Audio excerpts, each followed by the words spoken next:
저희 조금만 좀 더 구체적으로 짚고 갈게요.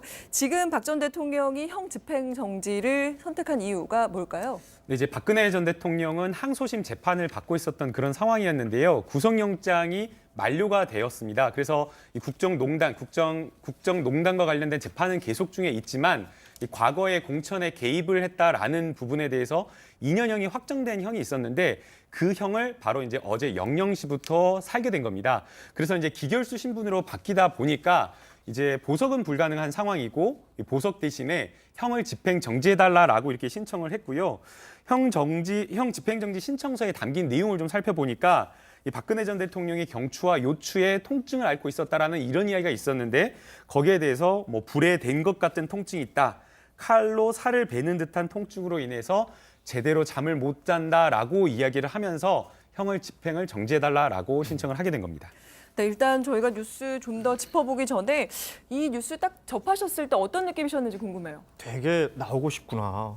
뭐 이런 생각을 했어요. 당연하겠죠, 그죠? 그러니까 형 집행정지를 신청한 시점을 좀 중요하게 볼 필요가 있죠. 그 구속기간 만료가 되자마자 바로 신청을 했단 말이에요. 그러니까 미결수에서 기결수 신분으로 바뀌자마자 이제 뭐 보석이라는 단어가 먹힐 수가 없는 상황이 된 거죠. 그러니까 형 집행정지를 신청했다라는 건 뭐 여러 가지를 분석할 수 있겠지만 제가 네. 처음 보자마자 들었던 생각은 나오고 싶은가 보다 였습니다. 30대 김남국 의원은 이 뉴스 보시고 어떤 생각하셨어요?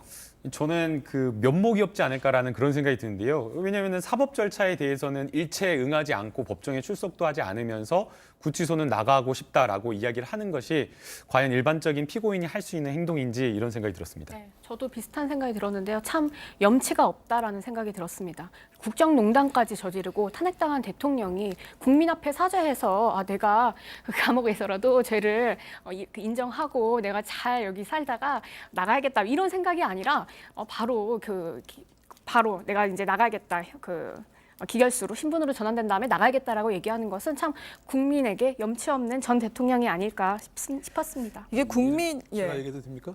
일반적인 생각은 아마 다 비슷할 거예요. 네. 그래서 저는 이제 법을 하는 사람이니까 조금 더 냉정하게 보면 아마도 김남국 변호사가 박근혜 대통령의 변호인이면 신청했을 거라는 생각이 들어요. 왜냐하면 변호사로서 할 수 있는 일이고 이게. 왜냐하면 구속 기간이 만료됐기 때문에 이제 당연히 석방을 해야 되는데 기결수 신분이 됐기 때문에 석방할 수 없는 그런 상황이 됐으니까 변호사로서는 한번 해볼 수 있는 것이지 꼭 박 전 대통령의 의사와 똑같다 그렇게 생각지는 않습니다. 이게 아직 확인이 안 된 거니까. 그러나 변호사로서는 충분히 할 수 있는 움직임이다. 지금 당장 석방이 될 걸 기대하고 그러지는 않았을 거예요 아마. 네, 근데 그러니까. 뭐 피고인들이 원한다고 해서 변호사가 다 하는 건 아니고요.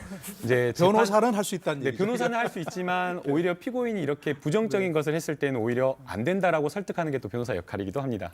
네, 알겠습니다. 네.